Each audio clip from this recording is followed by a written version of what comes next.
David Hume was racist. You might have heard about this because it has recently provoked some controversy. A few months ago, the University of Edinburgh renamed David Hume Tower to 40 George Square. You'd think they would have given it a more creative name than that, but I guess the point for our purposes is that they renamed it from David Hume Tower. So yeah, Hume was racist. Now, initially, I was pretty dismissive of this. I mean, okay, Hume was racist. Who cares? That's not why we read him. He was a fairly politically conservative Scotsman living 300 years ago. It's not that surprising that he held views that are repugnant to us today. And in any case, his racism did not seem to influence his broader philosophical arguments.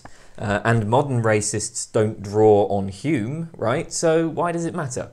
And to be clear, I mean, I do think that just dismissing Hume's racism is a perfectly reasonable response to it. But there is an interesting question here, because obviously Hume was in many ways an intellectual radical. He was probably an atheist or something close to that, and the reason why so many philosophers admire Hume was because he defended radical conclusions with perceptive arguments. So it does prompt the question, why was Hume racist? What was his justification?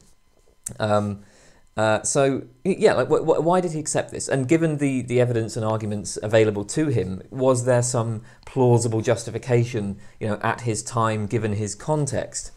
So the primary expression of Hume's racism is in a footnote in his essay Of National Characters, and he says this, and I'm not going to read out this whole thing. You can pause the video here and read it, but it is very clearly racist. It is pretty repugnant, but this is pretty much what Hume has to say about it, and it's a footnote. We might immediately take this as grounds for dismissing our question, right? This is one paragraph. It was a footnote. It didn't even appear in the main body of the essay. Almost every reference to Hume's racism is a reference to this footnote, although he did actually say some anti-Semitic stuff elsewhere as well. So, but the main thing that people talk about is this footnote. So clearly, the racism is a fairly minor part of his work. He didn't seem to put a great deal of thought into his views on this topic, or at least if he did, he never made them known in print. On the other hand, it is worth noting that Hume maintained this footnote over several different revisions of the text, and he altered it over time. So in the initial version that I've presented here, he claims the inferiority of all races other than whites. In a later modified footnote, as we'll see, he removes the references to all other species of men and talks only of Negroes. So this is a point that Hume revisited. It may not have been a big part of his work, but it was a considered position. So the argument that Hume gives here is pretty straightforward. It looks something like this. If there were not an original distinction between breeds of men, then we would not observe uniform differences in the achievements of races, but we do observe uniform differences in the achievements of the races. The Negroes, unlike whites, they fail to exhibit achievements like civilization and men of eminence, and this is the case, Hume says, even for black people in white societies. Furthermore, even the most barbarous whites still exhibit sophisticated government and men of eminence. So there is a natural distinction between breeds of men. The achievements of other races are inferior to the achievements of whites, so other races are naturally inferior to whites.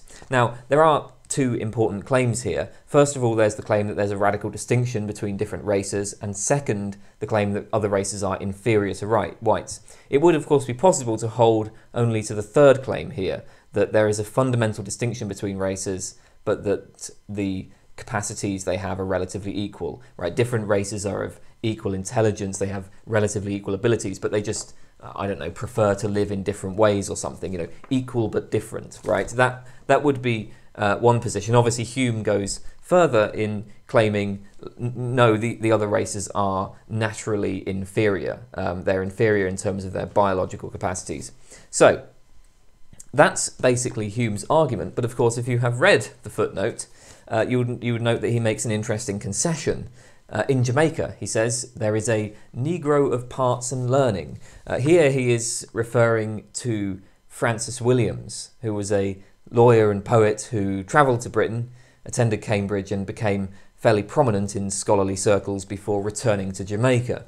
Hume immediately dismisses this apparent counterexample. He says it's more likely that Francis Williams's accomplishments were exaggerated and that he learned by rote like a parrot.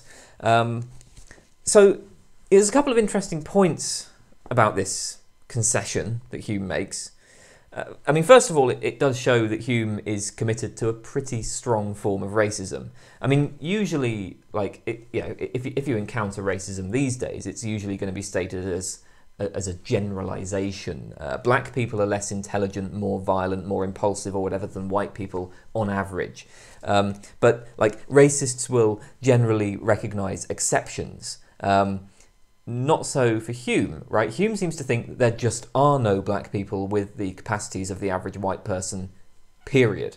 Otherwise, he wouldn't need to offer an alternative account of this one person from Jamaica.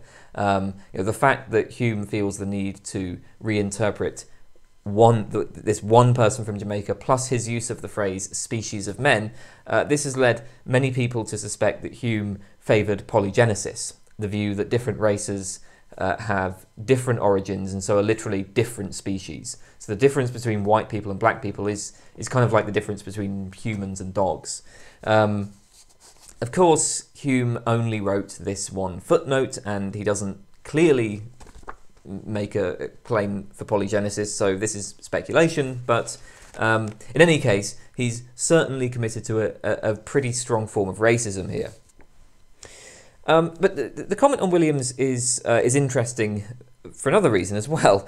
So Hume's argument rests on the premise that that the Negro race, as he puts it, has never produced any individual of eminence. But then when given an example of an individual of eminence from that race, Hume simply dismisses him and says that the behaviour is parrot-like. So of course Hume doesn't think there are any such individuals, because whenever he's shown one, he just reinterprets their behaviour.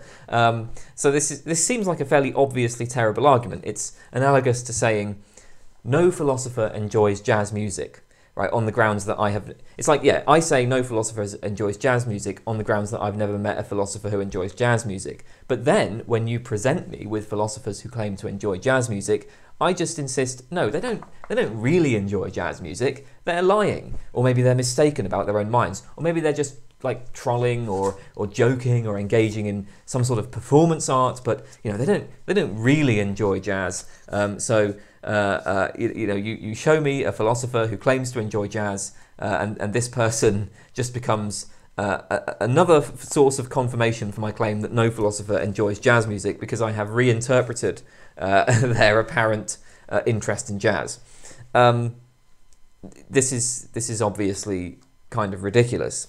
Now, an interesting article by CL10 in his article Hume's Racism and Miracles, he connects Hume's argument on Williams to the Humean argument on miracles, which I'll just explain this briefly. So Hume famously argued that no testimony can establish the occurrence of a miracle. A miracle, per Hume's use of the term, is a violation of the laws of nature. We designate a regularity a law of nature only when we have a firm and unalterable experience of the regularity. So our experience of the regularity is extensive and exceptionless. For example, it's a law that fire burns human skin. That's based on a huge variety of experiences. Every fire, no matter what the context, whether it's small or large, whether it's inside or outside, whatever kind of material it's burning, whenever somebody puts their hand in a flame for long enough, they burn themselves. And yeah, I mean, if we were to encounter fires that didn't burn human skin, we would no longer take it to be a law that fires burn human skin. So obviously, the fact that we think of this as being, just a law of nature, that shows that the experience is extensive and exceptionless. Along similar lines, it's a law that every heavy object, such as a lump of lead, cannot remain suspended in the air without anything holding it or some further force acting on it. We accept this as a law because every time we have a heavy object and we let go of it, it falls to the ground. So our experience provides exceptionless confirmation of these regularities. So anyway, Hume says, okay, a miracle is a violation of a law of nature. It would be a miracle, for instance, for somebody to stand in a bonfire without it burning them. But now, the testimony that speaks in favour of miracles, even if it is testimony that is supported by 100 reliable witnesses, that must be outweighed by the evidence in favour of the law. So basically this argument is a balance of probabilities. It is more likely that the testimony in favour of a miracle is false than that the miracle actually occurred. And this is true even if we can't explain exactly why the testimony is false. Because all we have in favour of the miracle is the testimony of some people, right? But in favour of the law, we have exceptionless experience and the testimony of all. Right? So the evidence for the miracle, the evidence for the violation of a law, will be outweighed by the evidence in favour of the law. And again, that's the case even if you can't give an explanation for why the testimony is false. And this same balance of probabilities procedure can be applied not just to miracles, but also to events that Hume calls extraordinary or marvellous. There are events that the great majority of our experience weighs against, but are not exactly laws of nature. Testimony can tell in favour of them, but it would need to be very good testimony, and we should look for alternative explanations. Hume imagines receiving testimony from a variety of sources all over the world that the sun had gone dark for 8 days in the 1600s, and where there is agreement on the details of this story from all of these independent sources. That would be an extraordinary event, but we can imagine a natural cause, and maybe in this case, presumably in this case, there's sufficient testimony that we would accept it. But for something like this, right, this kind of extraordinary event, the testimony is going to need to be remarkably good. In many cases of extraordinary events, it's going to be more likely that the testimony is false than that the extraordinary event occurred. So 10 suggests that this reasoning is at work in Hume's comment about the Jamaican Francis Williams. Hume thinks that there's overwhelming evidence for the inferiority of the black race. The vast majority of our observations support this, he claims.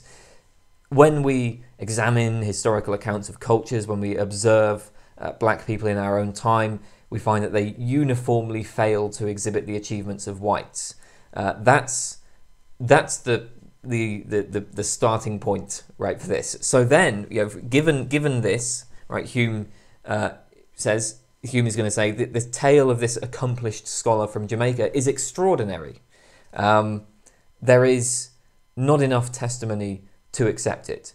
And indeed, notice that if Hume is proposing, as he may be, if he's proposing that black people are literally a different species, then the tale of this accomplished Jamaican might actually look like a miracle. A black person who has the same intellectual achievements as the best white scholars, that would be kind of like a talking dog or something, from Hume's point of view. God, as I'm saying all of this stuff, number one, it is repugnant, and number two, I'm imagining people cutting out parts out of context. Man, that would sound so bad, some of this. I should have maybe rephrased some of these sentences to avoid the danger of that happening. I'm going to have to just trust that people watching this video will not do that. Okay, in any case, right, the point that Hume is going to make here is, well, we can't accept this testimony at face value. We should instead search for alternative interpretations, such as parrot-like behaviour. Now, this is, of course, a terrible argument.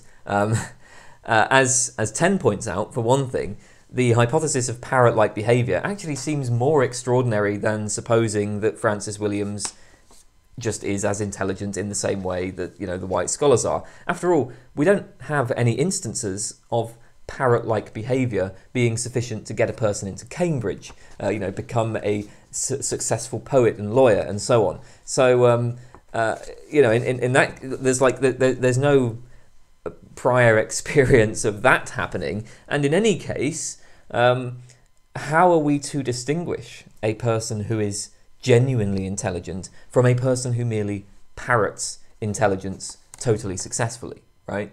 Like, what's the difference there?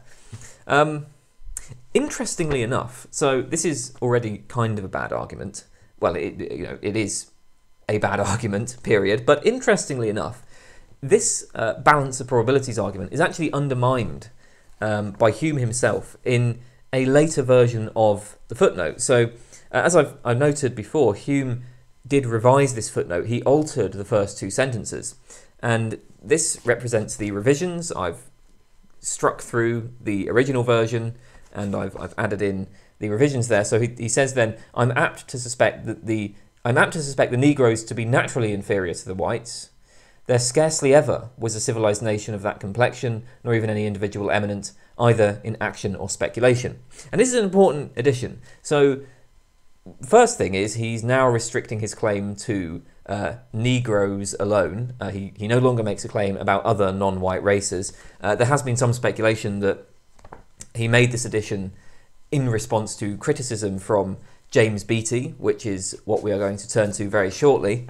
But second, and importantly for the current discussion, Hume has changed the claim that there never was a civilized nation or eminent men of that complexion to the claim that there scarcely ever was a civilization or eminent men of that complexion. And that completely undermines the grounds for dismissing the counterexample of Francis Williams. If we grant that there have been black civilizations, that have required intelligence and so on to construct, well, it's certainly not a miracle, nor is it particularly extraordinary that there might be, one intelligent black guy from Jamaica. Indeed, this concession undermines Hume's whole argument, because if you go back and have a look at the whole thing, what he says is that such a uniform and constant difference could not happen if nature had not made an original distinction between breeds of men. But we now have a response to that supplied by Hume's own hand. There is not a uniform and constant difference. If there scarcely ever was a civilized nation of that complexion, well, then presumably there was at least, one of them, maybe two, but there's no longer a uniform and constant difference. There are exceptions. So, Hume has a bad argument here, but okay, not that surprising. He's a product of his time, and even the best philosophers make bad arguments. Obviously, racism was common enough back in Hume's day. Hume's position would not have been a particularly unusual one. It is worth noting, though, that even in his day, there were among his peers people who rejected racism and who responded directly to his footnote. The most detailed response came from James Beattie, who was a religious philosopher who criticised various aspects of Hume's philosophy. Hume was aware of Beattie's criticisms and famously described him as that bigoted, silly fellow. Bigoted here referred to Beattie's religious fundamentalism, although obviously Hume's criticism now sounds kind of ironic, given how we now use the word bigoted. But Beattie responds to Hume's footnote in part 3 of his essay on the nature and immutability of truth.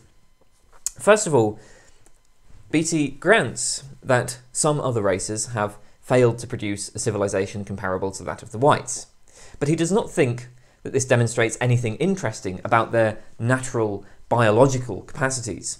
After all, Beattie says, civilization takes a long time. Indeed, our own civilizations provide ample evidence of this, because we know that the people of European countries were once just as savage as those are now as those are today in non-white nations. So in order for Hume's argument to be convincing, Beattie says, he would also need to show that, if art and science and so on were introduced to these other races, and if they had the same sort of education and so on as we did, they would still not develop civilization. But obviously Hume hasn't shown this. So as Beattie puts it, and I quote, "One might as well say of an infant that he can never become a man." Second, Beattie argues that there are non-white civilizations comparable to that of the whites, with men of great accomplishment. Beattie cites the empires of Peru and Mexico, the latter of which had a metropolis built in the middle of a lake, a significant achievement. He also points out some of the artistic and manufacturing achievements of Africans and Native Americans. Now, of course, Hume does appeal to the evidence of the Negroes living in more prosperous nations, and he says that they have failed to produce any men of eminence. But here is Beattie's third point. Hume's empirical evidence appears to lie just in the observation of Negro slaves. Hume explicitly points to the Negro slaves dispersed over Europe as failing to develop any arts or sciences or other intellectual achievements. But Beattie argues Hume is just ignoring the impact of the appalling conditions that slaves are subject to. They are not taught to read or write. They're not permitted to do anything beyond the commands of their masters. They have few friends. They are almost universally treated by Europeans as inferior. The conditions in which slaves live prevent them from flourishing, and cultural attitudes prevent Europeans from even giving them a chance to develop. So Beattie summarises, I quote, "To suppose him of an inferior species because he does not thus distinguish himself is just as rational as to suppose any private European of an inferior species because he has not raised himself to the condition of royalty. No matter how excellent your natural capacities are, you're not going to become royalty. The social structure prevents that. And the same is the case for the slaves." And yet, Beattie says, despite this, despite the appalling circumstances in which slaves are forced to live, they do develop significant skills. He says many of them are excellent craftsmen and musicians, and many of them, execute their orders with great skill and so on. The overall picture that he paints is that black slaves do about as well as you would expect white slaves to do in similar circumstances. Okay, fourth, Beattie grants that European civilizations have produced great works of art, science and manufacture, but he says you can't attribute this to the race as a whole. A great many European achievements are due to the ingenuity of just a few people. There's a few great inventors or a few great leaders. The credit for many of the achievements of Europe should go to these individuals, not to the race. It was Galileo who perfected the art of observation with a telescope, not Europeans. Right, it was Galileo. So the credit for these achievements should go to the people who achieved them. And in any case, Beattie says, a number of other achievements were not due to ingenuity at all, but simply due to accident. We stumble on things. Beattie cites gunpowder in the Mariner's Compass as accidental discoveries. So we can't attribute the development of these things to the superior capacities of white people. We just got lucky in many cases. Finally, Beattie questions the evidence on which views such as Hume's are based. He points out that our knowledge of other cultures is based on what are often very biased sources who may not have encountered the more refined elements of the cultures that they visited. We're getting a selective picture from a biased source who has encountered only a very small part of the culture. And who is probably reporting, I guess, the more salacious parts of the culture, because those are the sort of things that tend to, get people's attention. Beattie asks us to imagine a traveller from the coast of Guinea visiting Europe. What kind of story would this traveller tell his countrymen on his return? He would give an account of duelists, gamblers and adulterers that would, quote, exhibit specimens of brutish barbarity and sottish infatuation. That was a pretty thorough takedown of Hume's footnote from the bigoted silly fellow James Beattie. That's Hume's famous footnote and infamous footnote. And that's pretty much the extent of Hume's explicitly racist writing. That's basically it, yeah. There's no obvious connection between the footnote and Hume's broader philosophical commitments, although some have claimed that there is a connection there.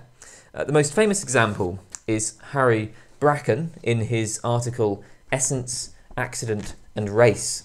And he argues that Hume's empiricism has a tendency to lead to racist thinking. So yeah, Hume was one of the great empiricists. Empiricism is opposed to Cartesian rationalism. One of the points of debate between empiricism and Cartesian rationalism is their picture of human nature. The Cartesian rationalist draws a distinction between accidental and essential properties of things. Let's say you have a jug of water, and this water is 20 degrees centigrade. The temperature is an accidental property of the water, because the water could have a different temperature, and it would still be water. I could warm it up or cool it down, it's still going to be water, right? So this is an accidental property. It happens to be 20 degrees centigrade, but that can change. By contrast, this liquid in the jug, this water, consists of H2O. Now, arguably, this is an essential property of the water, because you can't change this and still have water. If a genie were to somehow change all of the oxygen into sulfur, for instance, we would have a completely different substance. If something isn't H2O, then it can't be water. So the accidental properties of a thing are those properties that can change and it still be the same thing. The essential properties are those properties that are necessary and sufficient for its being that thing. It's like the essential properties are like the nature of that thing. The Cartesian rationalist applies this picture to humans and says the essence of humans is thinking, thought, cognition. Man is a thinking thing. What is essential to you is your capacity for thought, your mind. On the other hand, your physical characteristics, colour, shape, muscle mass and so on, these are treated as accidental. All of these could change or even be lost entirely and you would still exist. So, if your conscious mind were destroyed, that would be the end of you, even if the physical body somehow persisted. In humans, the body is accidental, the mind is essential. Furthermore, the Cartesian rationalist sees the human mind as being endowed with certain innate mental structures, innate ideas. We are kind of born into the world with our minds at least have a kind of natural tendency to develop certain ideas.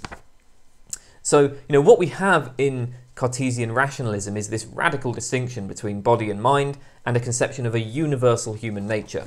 And this, Bracken says, puts a natural brake on racism. There's a kind of a lack of emphasis, a de-emphasizing of the body, plus a conception of a universal shared human nature, human mind. Empiricism, by contrast, rejects this distinction between accidental and essential properties. Or at least the empiricist thinks that if there are essential properties, they're just unknown to us. Locke famously argued that we can never know the essences of things, only those qualities that we observe. The real natures of things are unknown to us. And so any observable quality might be taken as kind of defining the nature of the kind. Take gold. We know gold through the perception of observable properties. Its colour, weight, texture, malleability. Presumably there's some intrinsic underlying essence of gold that produces these properties, but that's unknown to us. To apply the concept gold, we just kind of tally up the observable properties that we find co-occurring, and we can treat any of these as a defining property of gold. We may treat its colour as a defining property, and so it is with humans. We tally the properties that are associated with humans, and any of them can be viewed as defining humanity. It's quite natural to select physical characteristics.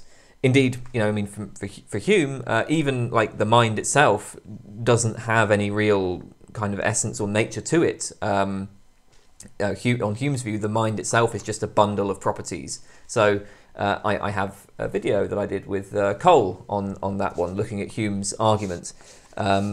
But the point is we don't know of, even if there is an essence, we don't know of it. And actually, so there's Hume thought that we should just not postulate these kind of underlying substances or underlying essences.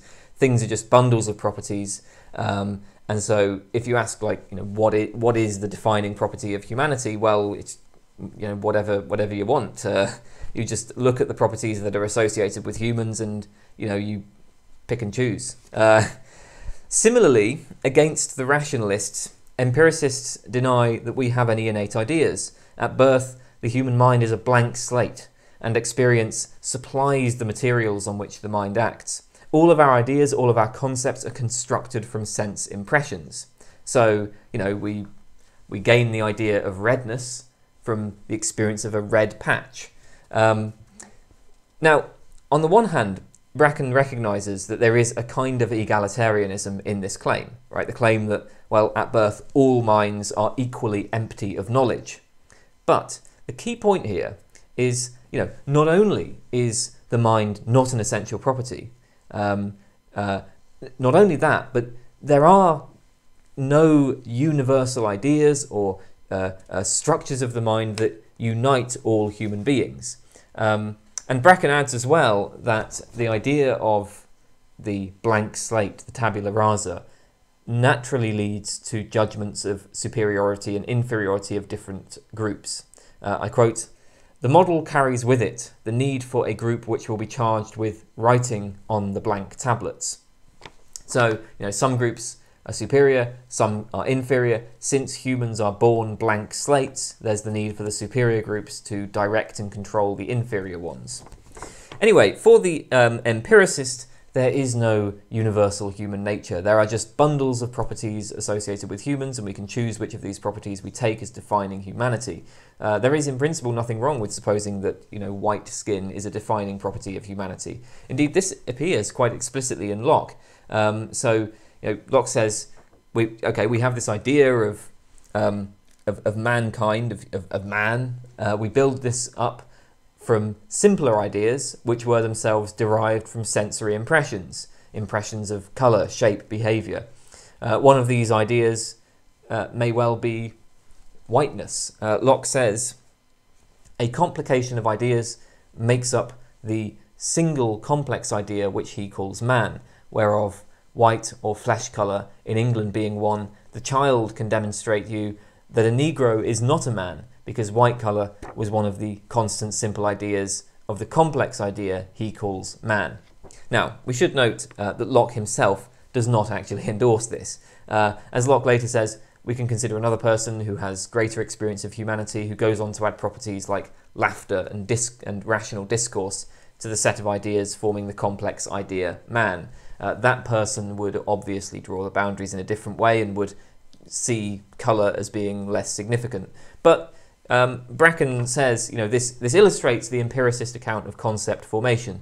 Look, there are no essential properties, so there are no particular properties that we have to take as defining humans. There is no universal human nature. We can just take any properties associated with humans as defining the boundaries. Now, so the claim then is that whereas Cartesian has a kind of natural break on racism by postulating a kind of universal human nature, by postulating that there is an essential property of humanity and that the human mind has certain innate structures. Empiricists reject all of this, so that natural break on racism is no longer there. Of course, how all of this relates to Hume's footnote is, I think, rather hard to see. Bracken himself admits that there isn't any logical connection between empiricism and racism, nor between rationalism and anti-racism. Indeed, there are anti-racist empiricists and racist rationalists. In fact, it does seem quite straightforward to frame racism in rationalist terms. So if you endorse the view that minds are essential properties distinct from the body and that the mind has certain innate structures, well, it's not exactly a large step to the conclusion that different races have different innate mental capacities. And after all, rationalists granted that minds interact with bodies. We can infer a person's mental capacities from their behaviour. So the same observations that drove empiricists to racism could easily have driven rationalists to racism. And did. That's not just a could. It did, because there were plenty of racist rationalists. So yeah, I mean, I must say, I don't see much in Hume's footnote that is connected to his empiricism specifically. It looks to me like Hume's argument is simply based on what he thought were straightforward empirical observations of the differences between different populations of humans. And obviously both empiricists and rationalists would have made those kinds of empirical observations. I mean, it's not fundamentally different from describing the characteristics of different breeds of dogs, say. So yeah, my inclination is to think that Hume was racist because he uncritically adopted some of the popular prejudices of his time. He just didn't bother putting much effort into engaging with criticism or carefully examining his own arguments there. I'm not so convinced that it was really specifically connected to his empiricism, but you know, that's one idea. So yeah, that's really all I have to say about that. Hope you found that interesting, and that is all for now. Goodbye.